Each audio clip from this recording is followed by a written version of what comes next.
Shah news में आपका इस्तकबाल है। ताज़ा तरीन खबरों के लिए देखते रहिए शाह न्यूज। 2007లో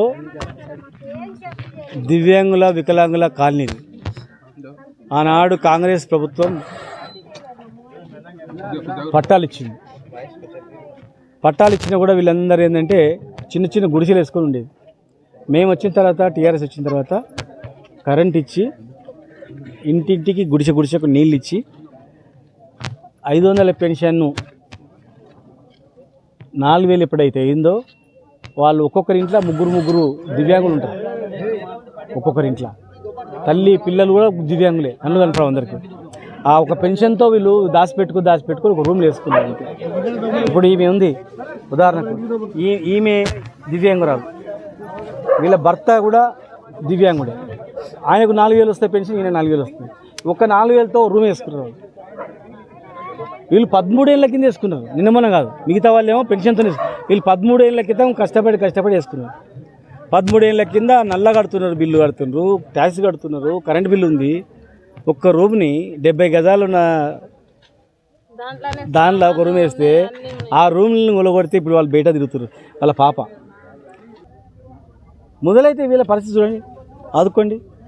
అర్హులైన వాళ్ళందరికీ, పట్టాల వాళ్ళందరికీ ఇచ్చేయండి, ఇల్లు కట్టించేయండి. ఇల్లు ఎక్కడ మహబూబ్నగర్ ఏడ కూలగొట్టినని చెప్పండి. లేదు కూలగొడితే ఆపినాం, గుర్తు చేసుకోండి, అధికారులను అడగండి. ఆపినాం, ఎందుకు వీళ్ళనే ఎంక్వైరీ చేయండి. ఆపినాం.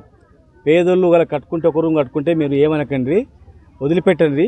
వాళ్ళు గృహలక్ష్మిలో అప్లై చేసుకోమని చెప్పినాం. గృహలక్ష్మిలో కూడా 5 లక్షల స్కీమ్లో కూడా అప్లై చేసుకోమని చెప్పి ఎంక్వైరీ చేయండి. మీరు ఒకవేళ నిజంగా పేదోళ్ళు కాకుండా ఉంటే కూలగొట్టమని చెప్పి ఆ రోజు కూడా చెప్పినాం. అక్కడ ఇక్కడ తప్పు ఉంటే సరి చేయండి. ఇప్పుడు మీ ప్రభుత్వం మీద ఉంది కదా, ధనవంతులు ఎవరైనా ఉంటే సరి చేయండి. మేము ఒకలేపు ఏమి ఏడుస్తలేమో, లేకపోతే మేము దుమ్ము విషయం పోస్తలేము. అన్నీ కాంగ్రెస్ పార్టీలో ఉన్న వాళ్ళు కూడా నాతో మాట్లాడుతున్నారు. తప్పు జరిగింది, పాపం జరుగుతుంది, వాళ్ళకు వీళ్ళకి వ్యతిరేకంగా మాట్లాడిన వాళ్ళకి ఇబ్బంది, అది మంచి పద్ధతి కాదు, వాళ్ళకి సాయం చేయాలని.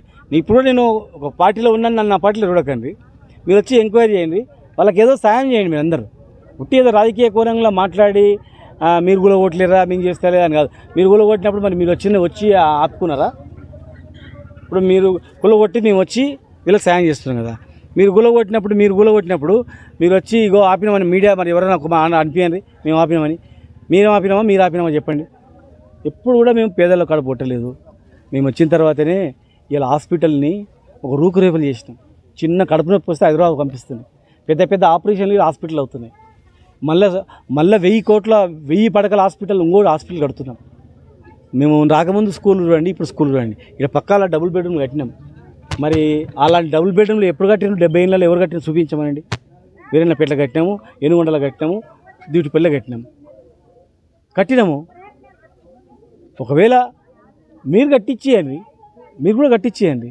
మీరు కానీ మేము కానీ ఇచ్చేటప్పుడు 1-2 తప్పులు జరగవచ్చు, సరి చేయండి. ఒకవేళ వేరే వాళ్ళు ధనికులు ఎవరైనా కొనుక్కొని కట్టిన ఉంటే తీసేసుకోండి.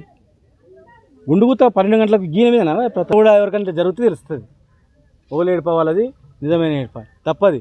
ఎవరు మాట్లాడినా అది ఏదో నోరు ఉంది కదా అని చెప్పి ఇష్టానుసారంగా మాట్లాడితే కాదు. అది మాట్లాడడానికి కూడా ఒక పద్ధతి, ఒక లెక్క ఉంటుంది. అది ఇక్కడ ఏమన్నా నేను ఎమ్మెల్యేని అంటే తిరిగితేనే, మంత్రి అంటేనే, ప్రభుత్వ అధికారులు తొందరపడి చేసి తప్పు సరిచేయండి.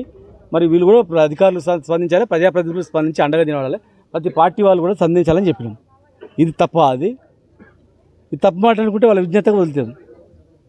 మేము మాట్లాడడానికి చాలా మాట్లాడగలుగుతాం, వద్దు అది మాకు. మళ్ళీ డైవర్షన్ వద్దంతా. వీళ్ళ గురించి తిట్లు పడడానికి సిద్ధం మేము, వీళ్ళ గురించి ఏం పోరాటం చేయడానికి సిద్ధం మేము. పేదల్లో ఇచ్చిన ఇండ్లు మళ్ళీ ఆ ఇండ్లు కట్టుకునేంత వరకు అండగా ఉంటాం. వాళ్ళని పోనీయం, జాగాలు వాళ్ళకి పోనీయం. ఒకవేళ దౌర్జన్యంతో ఇంకా అరాచకం మిలిటరీని తీసుకొచ్చి, ఇప్పుడు 400 మంది పోలీసులు తీసుకొచ్చి ఖాళీ చేసి కదా, మిలిటరీని తీసుకొచ్చి ఇంకేమన్నా చేసినా రేపు మళ్ళీ అవకాశం వస్తుంది. ప్రభుత్వాలు ఎప్పటికీ పర్మనెంట్ ఉండవు. మా ప్రభుత్వం వచ్చినప్పుడు మేము ఖచ్చితంగా వాళ్ళకు ఇక్కడనే బ్రహ్మాండమైనటువంటి ఇండ్లు కట్టించి కూడా వాళ్ళకి ఇస్తాం. ఇప్పుడు కూడా చెప్తున్నాం, ప్రభుత్వం మా దగ్గర డబ్బులు ఏమని చెప్పండి, తలా ఇంత పైసలు వేసుకొని కట్టిద్దాం, అందరం కలిసి తలా ఒక రూమ్ కట్టిద్దాం అందరం కలిసి. కూలగొట్టిన సమర్థించుకుంటూ మాట్లాడడం ఇది ఎక్కడిదే? దివ్యాంగులను కూలగొట్టడం ఇంత కూడా కనికరం రాదా? ఇది కరెక్ట్ అని చెప్పండి. వీళ్ళని కూలగొట్టింది వీళ్ళ ముందర కూర్చొని పెట్టుకొని చెప్పానండి, వీళ్ళ దగ్గర కూర్చొని పెట్టుకొని సరిగ్గా చేశాను. మేము అనలేమా? ప్రజాప్రతినిధులకు గెలవకుండానే కూలగొడతారా? స్థానిక ప్రజాప్రతినిధులు గెలవకుండా ఇందుకు కూలగొడతారా? ఒకవేళ కూలగొట్టిననుకో తెలిసిన వెంబడి ఆపండి.